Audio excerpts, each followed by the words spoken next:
Good afternoon, everybody. No bunny today, no bunny. Just me and the Admiral and the team. Okay, so yesterday the Florida Supreme Court upheld the state's dangerous abortion ban, putting desperately needed medical care further out of reach for millions of women. What's worse, this ruling is also expected to trigger Governor DeSantis's even more extreme ban that would prevent women from accessing care before many even know they are pregnant. We will continue to stand with the vast majority of Americans who support a woman's right to choose. President Biden and Vice President Harris will continue to work to protect reproductive freedom and call on Congress to pass a law restoring the protections of Roe v. Wade. Second, starting this week, the White House will push congressional Republicans to extend funding for the Affordable Connectivity Program. Created as part of the bipartisan infrastructure law, the program is helping over 23 million Americans save between $30 and $75 per month on high-speed internet costs. But funding for the program is set to expire, and millions of Americans will lose this benefit in the coming weeks. 6 months ago, President Biden sent a request to Congress for $6 billion in supplemental funding to extend the program, but Republicans in Congress have failed to act.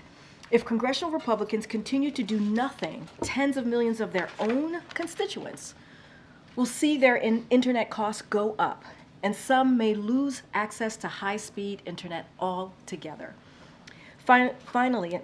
Additionally, under the President's Unity Agenda, we are prioritizing effort to counter the trafficking of illicit drugs to save lives.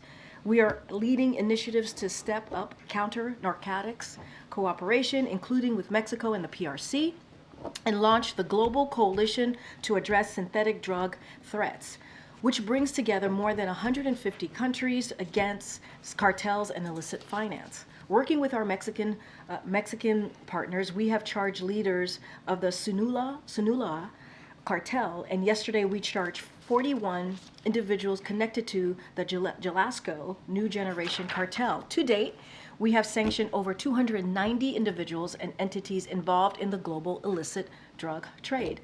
A lot more work is needed, and that's why the President is pushing hard for the House to pass the Senate's border security agreement, or for Congress more broadly, obviously, because it did not get out of the Senate yet, for Congress to push forth the border security agreement, which would provide additional technology to stop these illicit drugs. Now, it's important to acknowledge when a mistake has been made and take responsibility for it.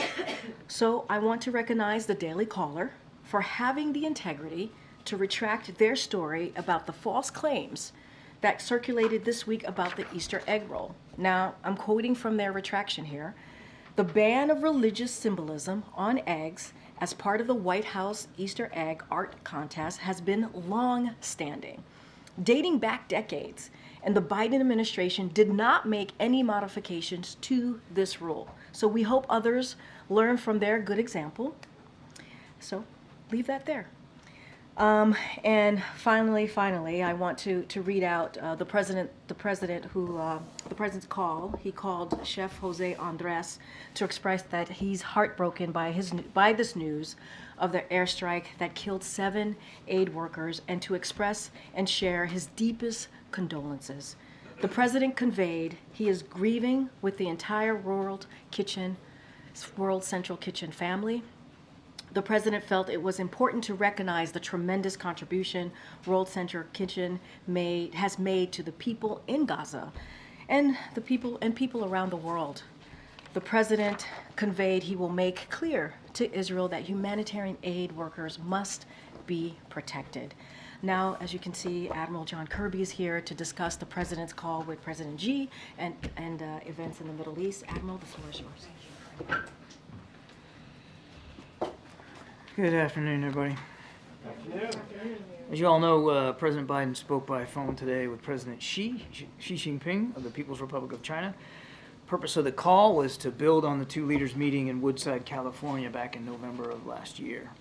Over the course of about an hour and 45 minutes, the two leaders held a candid and constructive discussion on a range of bilateral, regional, and global issues, including areas of cooperation and areas of differences.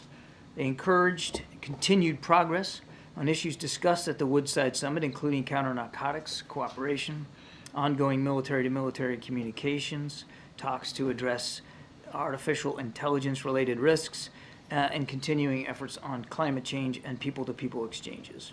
President Biden also emphasized the importance of maintaining peace and stability across the Taiwan Strait, and he reaffirmed the importance of the rule of law and freedom of navigation in the South China Sea. He raised concerns over the PRC's support for Russia's defense industrial base and its impact on European and transatlantic security. And he emphasized that the the U.S.'s enduring commitment to the complete denuclearization of the Korean Peninsula. President Biden also raised continued concerns about the PRC's unfair trade policies and non-market economic practices, which harm American workers and families. President Biden also emphasized that the United States will continue to take necessary actions to prevent advanced U.S. technologies from being used to undermine our national security without unduly limiting trade and investment. The president also repeated his call for China to release U.S. citizens who are wrongfully detained or under exit bans. We believe that there is no substitute for regular communication at the leader level to effectively manage this complex and often tense bilateral relationship. And both presidents agreed to pick up the phone and speak when needed. Following the leaders' call, we will continue to advance our interests through cabinet-level diplomacy, including visits to China by Secretary of the Treasury Yellen and incoming days, and by Secretary Blinken in coming weeks. Now, if I could just, as Karine noted, just turn briefly to events in the Middle East. We were outraged to learn of an IDF strike that killed a number of civilian humanitarian workers yesterday from the World Central Kitchen, which has been relentless in working to get food to those who are hungry in Gaza and, quite frankly, around the world.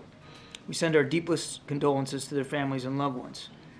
We've seen the comments from Prime Minister Netanyahu and from the Israeli Defense Forces about their commitment to conduct an investigation. As we understand it, a preliminary investigation has been completed today and presented to the Army Chief of Staff, and we'll obviously look to see what they discover in this preliminary one. But we expect a broader investigation to be conducted and to be done so in a swift and comprehensive manner. We hope that those findings will be made public and that there is appropriate accountability held. More than 200 aid workers have been killed in this conflict, making it one of the worst for aid workers in recent history. This incident is emblematic of a larger problem and evidence of why distribution of aid in Gaza has been so challenging. But beyond the strike, what is clear is that the IDF must do much more to improve deconfliction processes so that civilians and humanitarian aid workers are protected. The U.S. will continue to press Israel to do more as well to ensure the safety of humanitarian workers, and will continue to do all we can to deliver this assistance to Palestinian civilians in Gaza. Thank you. Thanks. John, do you have any worries regarding Israel and Gaza about the floating dock, and how can aid workers be protected? Worries? What do you mean by worries? Any concerns about its status, viability? Let me break that up a couple of ways. Obviously the temporary pier, it's known as a JLOT, it's Joint Logistics Over the Shore. It's on its way to the Eastern Mediterranean right now. Hasn't arrived yet, and it'll take some time once it gets there to be assembled and to achieve what we call interim operating capability. We expect that will happen in coming weeks. There's no concern in terms of our ability and the skills needed to build it and to get it up and running.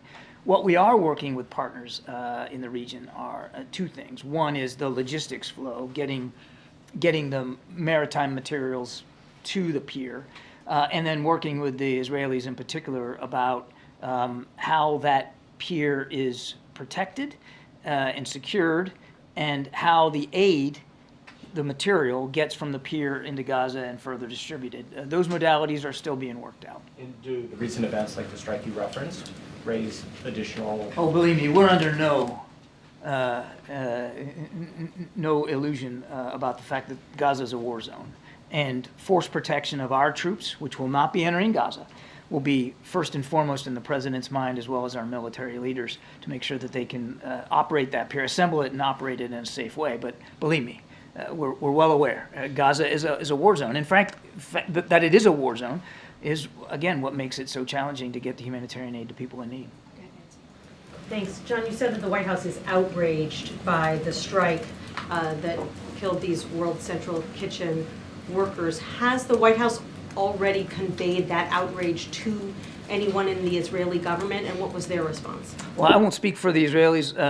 We've been very clear about our feelings over this particular strike and our expectations of the Israelis. Have they provided, or has the Pentagon been able to gain any understanding of what happened here yet? I know it's early, but it sounds, based on what Jose Andres has said, that these workers were doing everything right. Their vehicle was marked, they were in a safe zone. Yeah. What more could they have done? Yeah, it's really, I mean, it's devastating to see these images and to hear these early reports about the steps that they tried to take to protect themselves.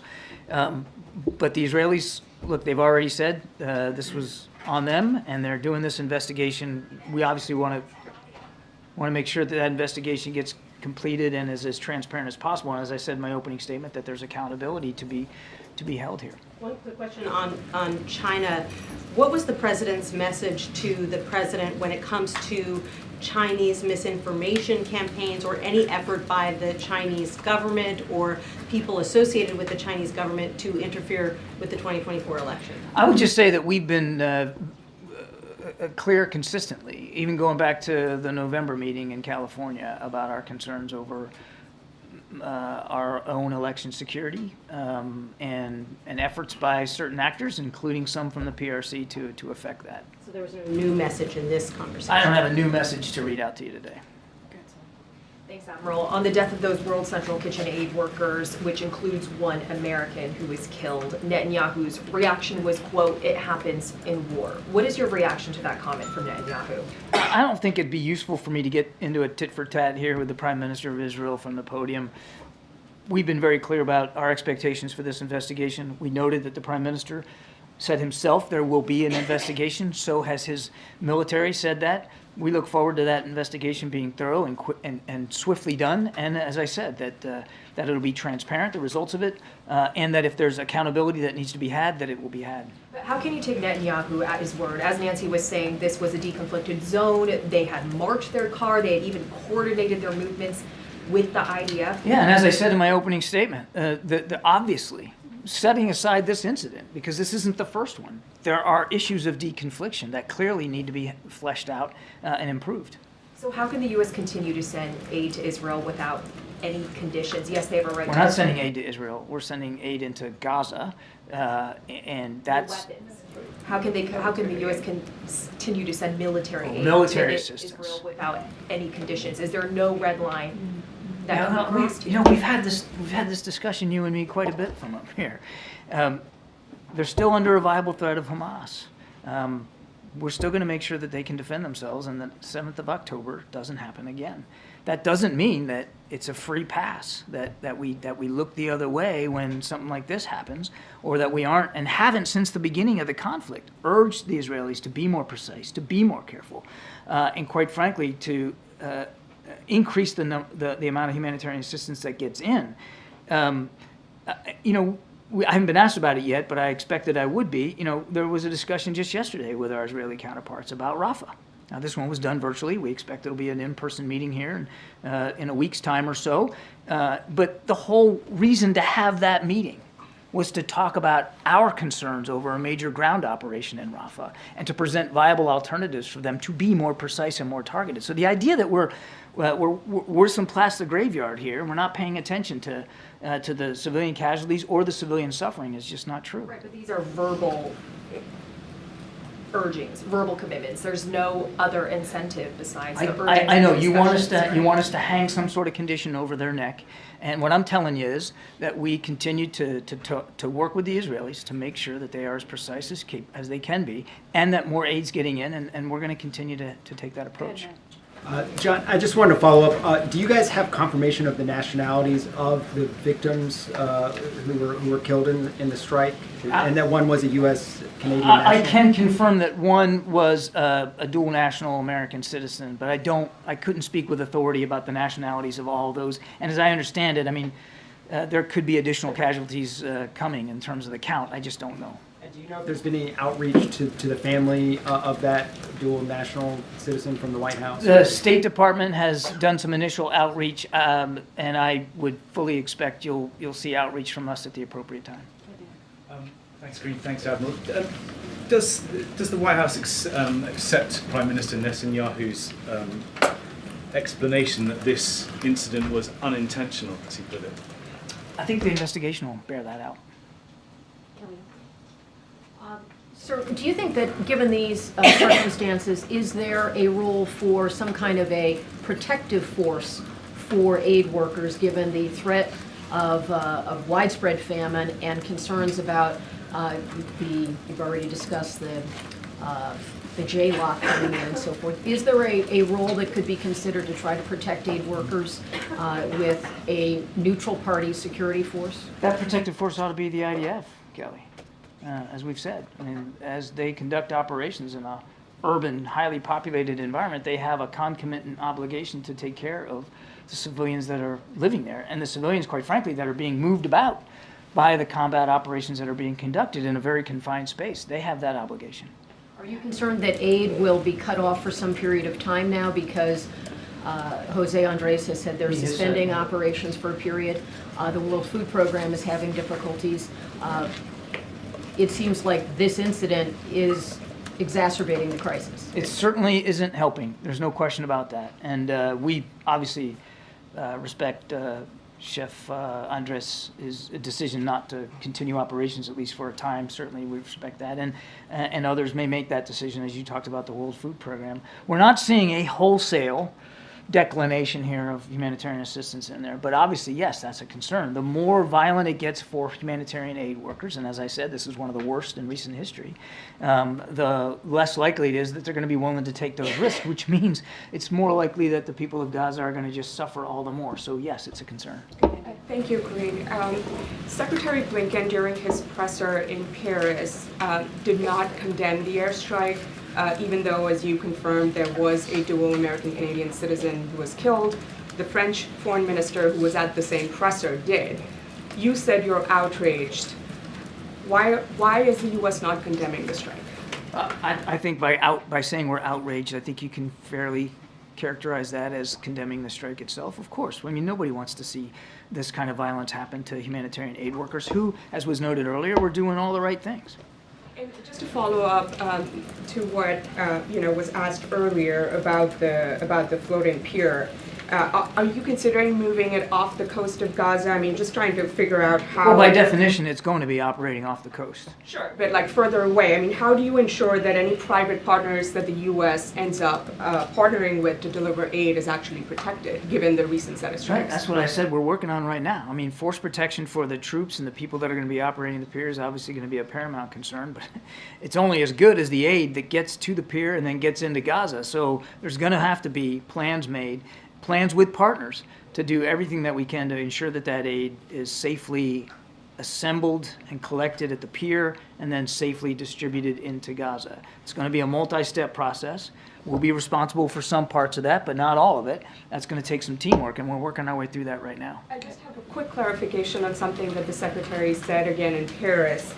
He appeared to suggest that Iran delivered missiles to Russia and that those are being used by Moscow to target the Ukrainians. I mean, can you confirm if that was the case, not just drone missiles, but ballistic missiles? And if yes, since when has this transfer been underway? I am not aware of specific verification that we can give to Iranian missiles being delivered to Russia for use in Ukraine. They certainly continue to deliver drones and actually helping the Russians manufacture Iranian-designed drones. And we do know that the Russians are and have been using now for quite some time ballistic missiles that they have gotten from North Korea. But I'm not personally aware of any verification that Iranian missiles have been transferred and used. Okay. Thank you, Karine. Admiral, you said that there's going to be an investigation into the World Central Kitchen strike, and you're reserving the U.S.'s judgment until that's completed. But what's a reasonable time frame for that investigation to be concluded, and how regularly will the U.S. be getting updates on it? I think, in terms of time frame, as I said in my opening statement, we believe an investigation can be thoroughly conducted in a swift manner. Now, what is swift? I think, obviously, we're not going to dictate a date on the calendar to the Israelis, but it's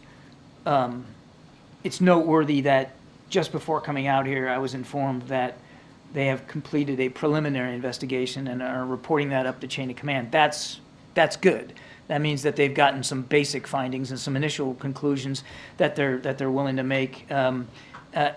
They have noted publicly that they were responsible here. So that's another reason to suspect that it shouldn't need to be a long, drawn-out, weeks-long investigation. I think something like this could probably be resolved in a matter of days. On the strike in Damascus, does the U.S. expect Iran to retaliate, and if so, how? Well, I can't predict what the Supreme Leader and what the IRGC will decide to do or not. I don't know in terms of retaliation. I assume you mean against the United States. Let me make it clear. We had nothing to do with what the strike in Damascus. We weren't involved in any way whatsoever. So the comments by the Iranian foreign minister that somehow we're to be held to account or that we're to blame is just nonsense. We had nothing to do with it. We will, as we always have, take our force protection very seriously to protect our troops and our facilities in Iraq and Syria. And as we have demonstrated in the past, as President Biden has made very, very clear through the actions he has ordered, we will do what we need to do to protect those troops and facilities. And finally, if I may, just on China, you said that the two leaders made a commitment to pick up the phone and call each other when needed. I'm curious. When's the next one? No, I'm curious why it was needed now. Why not next week, next month? Was there a particular catalyst that they needed to have this phone? No, not at all. I mean, they met again in November, and the teams have been working a lot since November on fentanyl precursors, on climate change, on economic practices. So there's been, on artificial intelligence, there's been a lot of staff level work, and both presidents thought that now, a few months later, this was a good time to kind of check in with one another, see how that's going, discuss the future. Hi, thanks, John. Just wanted to follow up with a question that came from the front row about the conditions on military aid. And you said that the questioner wanted you to hang some conditions over their necks, that's the Israelis. And your tone suggested you wouldn't do that. Why not? I've already answered this question a whole bunch of times. We believe that the approach that we're taking is working in terms of making it clear to the Israelis what our expectations are. I'm not going to get ahead of decisions one way or another that we might take in the future. What I'm saying is right now we are continuing to support Israel because they continue to need military assistance, because they continue to face a viable threat. Well, on the point of conditions, the President on February 8th issued a memo, and it said, and you already know this, but just for context, it said that it was the policy of this administration to prevent arms transfers that risk facilitating or otherwise contributing to violations of human rights or international humanitarian law. Is firing a missile at people delivering food and killing them not a violation of international humanitarian law? Well, the Israelis have already admitted that this was a mistake that they made. They're doing an investigation. They'll get to the bottom of this. Let's not get ahead of that. Your question presumes at this very early hour that it was a deliberate strike, that they knew exactly what they were hitting, that they were hitting aid workers and did it on purpose, and there's no evidence of that. I would also remind you, sir, that we continue to look at incidents as they occur. The State Department has a process in place. And to date, as you and I are speaking, they have not found any incidents where the Israelis have violated international humanitarian law. Unless you think we don't take it seriously, I can assure you that we do. We look at this in real time. They have never violated international humanitarian law ever in the past 5 to 6 months. I'm telling you, the State Department has looked at incidents in the past and has yet to determine that any of those incidents violate international humanitarian law. Go ahead, Nadia. Mr. Kirby, Israel has killed a senior Hamas leader in Beirut with precision weapons in an area where thousands of civilians were there. They killed senior Iranian officials in Damascus, in the heart of Damascus. It was serious. There were thousands of civilians there as well. Does it make sense to you that a vehicle marked with word Central Kitchen, after coordinating with the Israelis, that they didn't see it, And doesn't this debunk your theory and defense of Israel that it is difficult for them because Hamas embedded with the civilian population, where they can go after Hamas leaders in the heart of a civilian population in Beirut and in Damascus? To your second question, no, it's not my theory. I have talked about, well, now, just hang on just a second now. I've talked about this for months now. Fighting in an urban, highly populated, condensed environment like that's tough. But they have taken strikes against Hamas leaders successfully taken strikes against Hamas leaders in Gaza. I can't speak to what happened in Damascus. That I can only tell you that the United States wasn't involved. So I'm not going to talk about the details of that whatsoever. I'm telling you that they have taken precise strikes against Hamas in Gaza. They have also taken strikes that have been not precise. It looks as if very clearly what happened yesterday is one of those examples. They'll investigate that, and our expectation is, and we've made this clear to them, that they'll come clean about what they've learned. They'll be fully transparent, and if people need to be held accountable, that they'll be held accountable. Thank you. John, there's another case of somebody who was in this country illegally, allegedly murdering a young woman, this time in Michigan. Her name was Ruby Garcia. Donald Trump is out there now calling this Biden's border bloodbath. What do you call it? Well, first of all, while I'm not aware of the specifics of this case, I mean, that's just terrible news. And our thoughts and prayers obviously go to the family of Ms. Garcia. I mean, that's the kind of news no family ever wants to get, ever. And we would certainly defer to local law enforcement and investigative bodies to do the spade work that needs to be done to figure out exactly what happened to Ruby, and to hold the perpetrators accountable for that. So why don't we let the judicial process play out here before we start making grandiose bumper sticker comments about what this says about the border. And Peter, to folks that are concerned about border security, the president will be the first one to stand up here and say he agrees that the border does need some security capabilities, that we do need more Border Patrol agents. And all that has to happen is for the speaker to do his job, put that supplemental on the floor, let's get a vote, let's get those 1,300 additional Border Patrol agents down there to do their jobs. But everybody in this room knows that the bill that you guys keep talking about as a solution is dead at the moment. And says you. It doesn't need to be dead, does it? the bill's dead. Says you. When's the vote? You ask Speaker Johnson The that. bill's- It doesn't need to be dead, Peter. There are real problems at the border while that bill just languishes, right? The chief of the Border Patrol is saying, Exactly. of 140,000 gotaways, if we don't know who is coming into our country and we don't know what their intent is, that is a threat.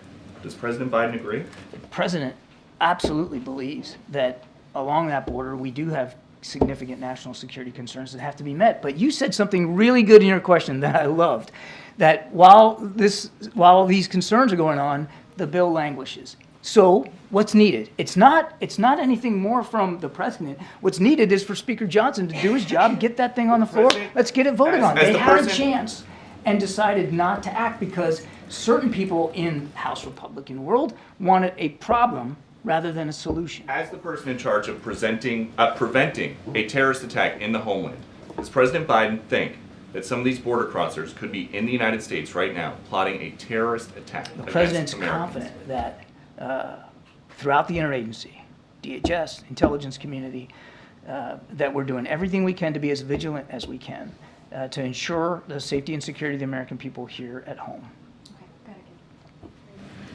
John, on the call with President Xi, did the two leaders speak about Section 301 tariffs? And It did not come up. It did not come up. But if you could just speak more about the economic nature of the conversation, did they speak about competition in specific industries like semiconductors? Yes, they did talk about economic competition between our two countries, and as I said in my opening statement, the president made clear that we have significant differences of opinion and concerns over some unfair market practices that the PRC uses that puts American workers and families at a disadvantage. He was very clear about that. And just to follow up on Nancy's question, are we clear to understand that the president did not warn President Xi about election interference? It felt like that was what you were implying. There was no new message. It was no new message today delivered on that. Thank you. Thank you. So you said earlier that more than 280 aid workers died since the start of the war. Could you tell us what the time frame is for that? Since the start of the war in October. 7th, okay. I don't have a TikTok for you on everything. So That's our estimate here over the course of these many months. Has the president reached out to any other head of, a humanitarian organization before today? I'll take the question. I don't know. We gotta wrap it up. Thank you, John. You described the strike as a possible mistake by Israel. According to Haaretz, the Israeli newspaper, it wasn't one strike, but three. The first one, then an interval during which aid workers got out of their vehicles, removed the wounded, tried to move to another vehicle which was struck, and then a third strike as they tried to move and escape in a third vehicle, at which point all of them were dead. How would the second and third strikes of these marked vehicles be a mistake? And why would the U.S. not more forcefully set conditions on the use of U.S.-made weaponry when it is being used to target aid workers? If the first one was a mistake, the second two were targeted with the intent of killing everyone in that convoy. So how do you respond to that? First of all, there's an investigation going on. So why don't we let it get done? And why don't we see what they find in terms of the decision-making process that led to this terrible outcome? Prime Minister and the IDF have noted that it was their error. If you don't like the word mistake, their error. They're investigating it. Let them do that work and let them see what they come up with, and then we'll go from there. And, sorry, one more, John. 2 years ago, the IDF killed an Al Jazeera journalist. They said that was a mistake, that she was wearing a marked press vest. She was shot anyway. They investigated it, and they released the findings of their investigation, which found that they were at fault. Go on. But my question, sir, is, in that case, the Israelis did not initiate any criminal proceeding. In this case, if it's found that the marked convoy was deliberately targeted, if not with the first shot, but the second two shots, would the U.S. support criminal penalties? As I said, we would expect that should there be a need for accountability, that accountability be properly put in place for whoever may be responsible for this. But again, a lot of that's going to depend on the investigation. Thank you. Two questions on China.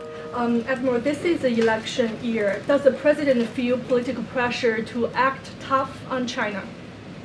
The president, as commander-in-chief, feels obligated and responsible for protecting the national security interests of the United States. And much of his conversation with President Xi this morning, which was candid and constructive, very professional and businesslike, was arranged around those priorities that President Biden holds so seriously. Is TikTok part of the conversation today? TikTok came up today, yes. Have you talked to previous Secretary Mnuchin about his plan to buy it without the algorithm, or do you accept this plan? Have we talked to Mr. Mnuchin about his? No, not that I'm aware of. I mean, he should speak to that as a private businessman. More details about the conversation on TikTok. The president reiterated our concerns about the ownership of TikTok. He made it clear to President Xi that this was not about a ban of the application, but rather our interest in divestiture, so that the national security interests and the data security of the American people can be protected. Is there progress? Is there progress? On the deal of TikTok? I know of no progress on that. As far as I know, legislation hasn't reached his desk. It's still on Capitol Hill. Thank you. John, I have a question on Ukraine and on Ramadan. So Ukrainian President Zelensky is warning about a new Russian offensive coming in the end of May or June. Meanwhile, Speaker Johnson is ignoring calls to put to the floor the Senate-approved legislation and coming up with a new Ukraine aid. Does the administration have a deadline after which you might consider emergency some measures to support Ukraine without conversion? We've already executed some emergency measures. You saw the Pentagon was able to to cobble together $300 million to support them in an emergency aid package. We're going to continue to look and see what more we can do, but quite frankly, our hands are very much tied here. We need the supplemental. That's what will make a difference for Ukraine. Is there a deadline after which you would try to do something more? The deadline was weeks, if not months ago, when we needed the supplemental passed. The time is now. It's past now. The Ukrainian commanders on the ground are making difficult decisions about what positions they're going to hold, what weapons they're going to use. And in certain places of the Donbass, they are losing ground to the Russians. So it's way past time. And one Ramadan, why the President Biden is not including Muslim community leaders in the iftar, and why is the event is not open press as it has been in the previous years? That's a great segue for me to turn it right over. Thank you, Admiral. Yes, ma'am. Question, please. So just a couple things on that question. Look, you saw the president put out a statement very early on last month about Ramadan, and obviously respecting the religion and respecting the event. I will say about tonight that the president's going to continue his tradition of honoring the Muslim community during Ramadan, and so President Biden will host a meeting with Muslim community leaders to discuss issues of importance to the community. So he is going to be meeting with Muslim leaders. To your question, he will be joined by the Vice President Harris, senior Muslim administration officials, and senior members of his national security team, and to continue the White House tradition of honoring Ramadan as he did just last month. After the meeting, we will host a small breaking of the fast, prayer, and iftar with a number of senior Muslim administration officials. So that is what the president and the vice president is going to be doing later today. But why not the community leaders? So look, I want to be really clear here. So community leaders expressed the preference of doing a meeting, a working group meeting, if you will. They wanted to make sure that there was an opportunity to discuss the issues at hand. They thought it would be important to do that, and so we did that. We listened, we heard, and we adjusted the format to be responsive, and so that we can get feedback from them. And this is a request. This was actually a request from members of the community. This is what they wanted, and we understand that. They want the president and the vice president and senior administration officials, obviously national security folks as well, who'll be joining the meeting, to hear directly from them. So this is going to be seen as a working group meeting, and we are, the president, the vice president, we are looking forward to having that opportunity. Okay, go ahead. Thanks, Karine. We discussed earlier, former President Trump is describing the situation on the border as a bloodbath, but on Friday we're going to get jobs figures, and past jobs reports have shown that immigrants are helping the U.S. economy. Is the view of this administration that the inflow of immigrants do more to strengthen the United States or hurt the United States? Does it do more? So, Josh, I appreciate the question, and I think it's an important question as we're hearing clearly awful rhetoric from the other side. But what we know, what this president believes, and you've heard this president say this before, is that we know immigrants strengthen our country and our economy as well. It goes hand in hand here. Think about the critical work these 8 immigrants were doing on Key Bridge when it collapsed. While Congress failed to act on President Biden's comprehensive immigration reform, remember he introduced that on the first day of his administration because he understood the importance of fixing immigration, a system that has been broken for decades. His administration has led the largest expansion of lawful immigration pathways in decades, and we continue to work to ensure employers and immigrants can effectively navigate the laws in place. And so reforming our immigration system only strengthens our economy. You hear the president talking about that, about making sure that we have an economy that works for everyone, making sure that there's dignity and respect for everyone. And by doing that, it boosts our labor supply, it helps solve workforce shortages, and some businesses are facing, right? That we see businesses are facing. And so we took a step forward not too long ago. We spent 2 months working with the Senate, working with Republicans and Democrats to try and figure out how do we deal with this broken system. We put together what would have been, if put into law, the toughest and fairest piece of legislation that we have seen in some time. But what we heard from the last administration, from President Trump, and you heard me say this over and over again, you all reported this, that he told Republicans to reject that proposal because it would hurt him and help the president. That's not how this president sees this. This president sees the immigration system as an issue that majority of Americans care about and that we should fix. We should get to the bottom of this. So we're going to continue to urge Congress, Republicans, to come back, right? Come back to the table, move forward with that proposal, get it out of the Senate, and then move it over to the House, get it out of the House, put it in front of the president. He will sign it. The toughest and fairest law that we have seen in some time. And this is not about politics for this president. And to go back to the beginning of answering your question, we know immigrants strengthen our country and also strengthen our economy. Thanks, Karine. Just to follow up on the TikTok question, the president brought it up with President Xi. Yeah, he did. Has he also raised the issue with Senate Majority Leader Chuck Schumer, because the bill hasn't been taken up by the Senate? I mean, that's where it is held up. Has he conveyed those same concerns about ownership, about divestiture, like to Schumer? So look, we are in regular communication, this administration is, with leaders of Congress, including Senator Schumer, Leader Schumer, and others. And so I don't have a specific readout to give you about the president's conversation on this particular issue.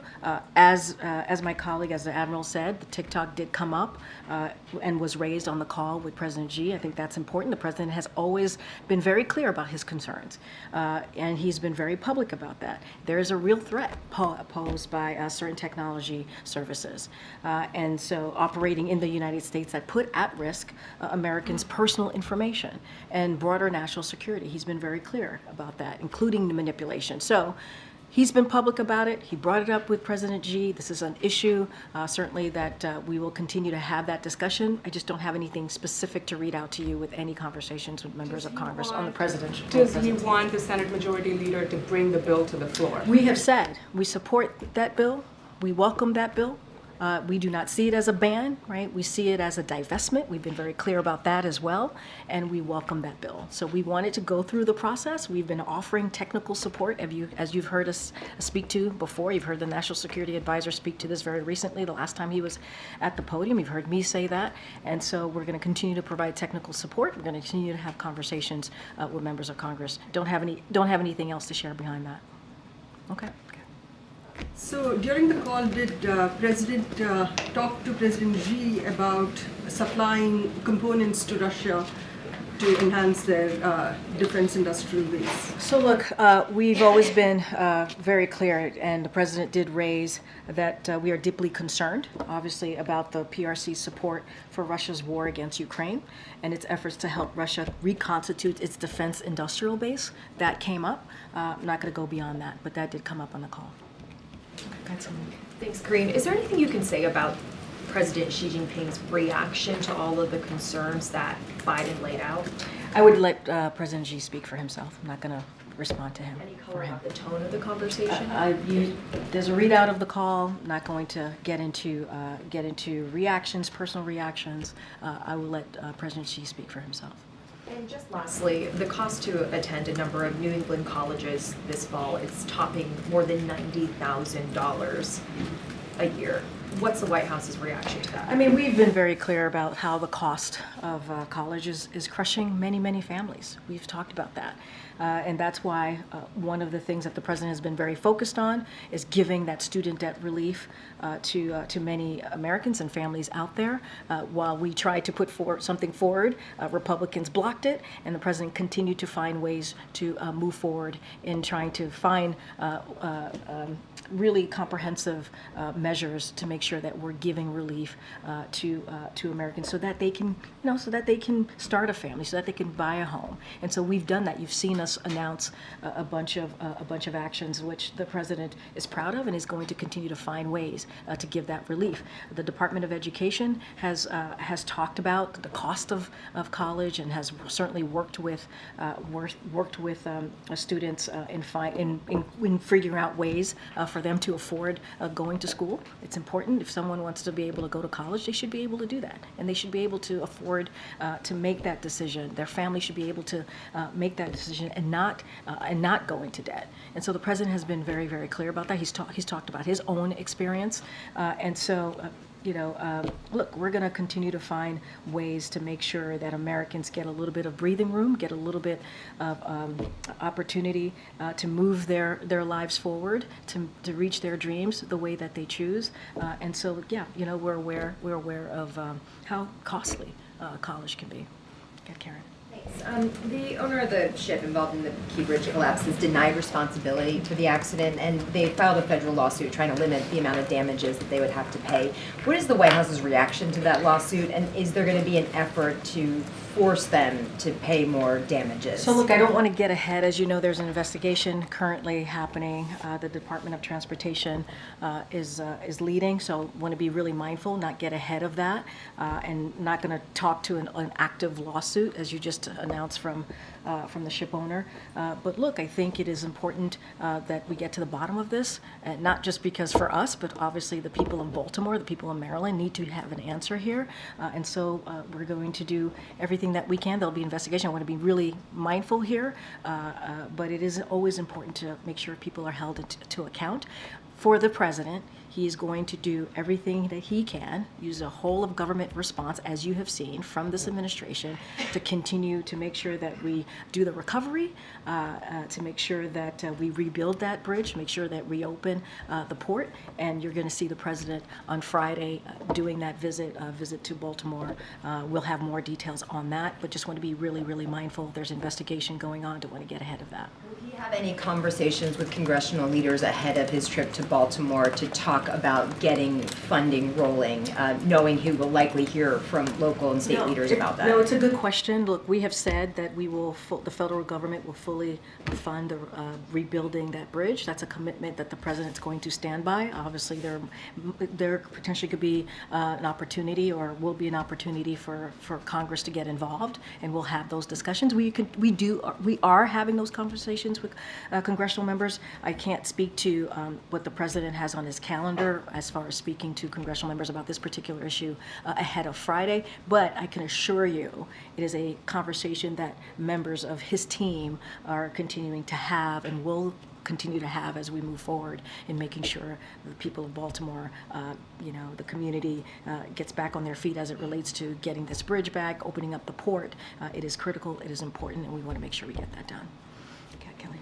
In the way you described the celebration with the vice president, the Muslim leaders and so forth, smaller scale working group, isn't that on its face really an acknowledgement that there is a great tension between the president and the Muslim community, and that you can't do it publicly because you would be concerned about protests? So look, I mean, the community leaders expressed their preference here. They said this is what they wanted to see. They wanted to make sure, they wanted to have a working group meeting. That is something that they asked for. It is, and we listened, we heard them. As you know, senior officials have been, senior White House officials have been traveling the country, having really important conversations with members of that community, the Muslim community, the Arab community, the Palestinian community, because we understand how painful this moment is for them, and we want to hear directly from them. This is a request from them. They wanted to have a private working meeting. They wanted this meeting to be held private, so we're respecting that. We're respecting the fact that they want privacy.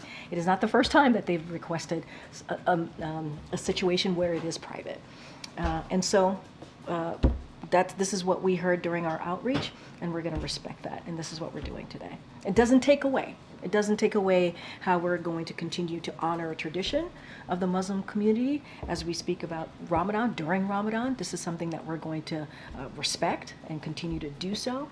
But in this particular instant, they wanted a working group meeting. They wanted it to be private, and we're going to respect that. Okay. Thanks, Karine. Going back to the bloodbath question, the former president used that terminology a week or two ago, but he's talking about it again today. What's the White House reaction to the use of that term, bloodbath? I'm going to be really mindful here because it is president. Obviously the former president is also a candidate here, so want to follow the law with the Hatch Act. But we have to denounce. Our response is we have to denounce any violent rhetoric that we hear, certainly from our leaders, right, that tears our country apart. It could tear our country apart and puts our fellow Americans in harm's way, in danger. So we have to denounce that. And look, you know, I think and we think that the American people wants to see the country coming together. That's what they want. They want to make sure that we respect our democracy. They want to make sure that we respect the rule of law. That's what they want. And so that is what the president's going to continue to fight for. We're going to, any type of violent rhetoric, we're going to denounce that. It doesn't matter who it comes from. We're going to denounce it. Does the White House believe that there is a bloodbath taking place or a wave of migrant crime? Look, we've been very clear about, I just laid out to Josh when it comes to immigrants, how important they are to the fabric of this country, how important they are to the strength of this country, to our economy. And that continues to be true, right? That's something that this president believes. And we've always called out if there is any form of violence that could be caused by one person, right, that we may have seen, we call that out as well. And that is always important to do. But in this instance, it is used to, in the way that this violent rhetoric is being used, it is being used to tear our country apart. That's how it's being used. And we can't allow that, right? This is not what Americans want to see. Americans want to see us bringing the country together. And so that form of rhetoric, it's not helpful to us.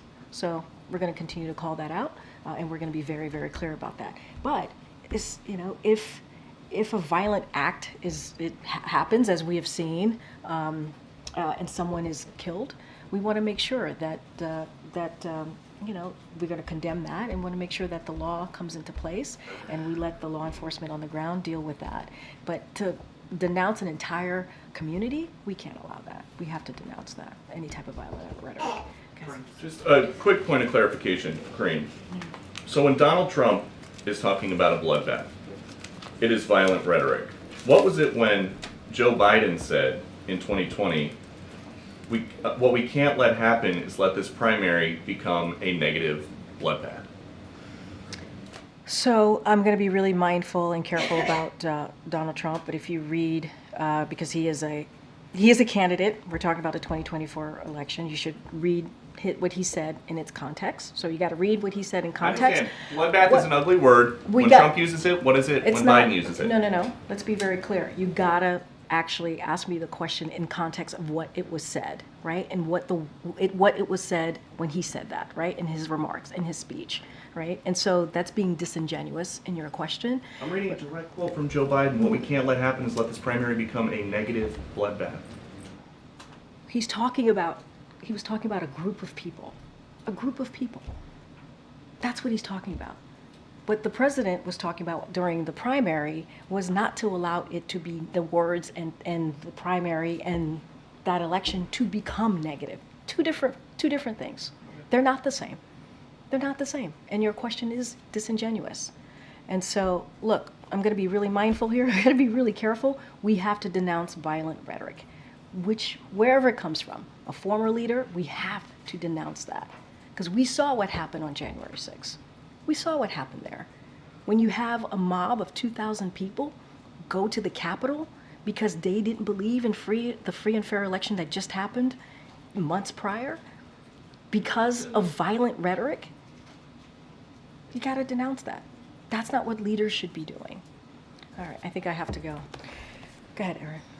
I rarely call on you. Go ahead. I rarely use my I know you rarely raise your hand. So back to college costs. There are hundreds of thousands of families across the country waiting to see if their students will be able to afford college due to the botched rollout of the FAFSA. And just this week, I mean, almost every day, the U.S. Department of Education is announcing another setback. Yeah. It's April, and I'm wondering what the White House is doing, what the oversight looks like, and what accountability will look like for these families, particularly the ones who rely on financial aid to go to college. It's a really good question, and I just want to say that the administration is committed to ensuring that students have access to the maximum financial aid possible. So like with most major changes, implementing this new system has brought certain challenges. And we've been very honest about that, and we've been very clear about that. Yes, we have had some challenges here. But we don't want to forget over 6 million records have been processed, and that's important, and delivered to schools. And the department has an all-hands-on-deck team to address issues quickly and get information out to schools and families. Our top priority is, again, to ensure that students can access maximum financial aid possible. We understand how important it is to get this aid, and so we want to make sure that we get that done. There's an all-hands-on-deck scenario. And yes, we have had some challenges, and we acknowledge that, and we're doing everything that we can to fix that. Thanks, everybody. I'll see you tomorrow. Thanks, Karine.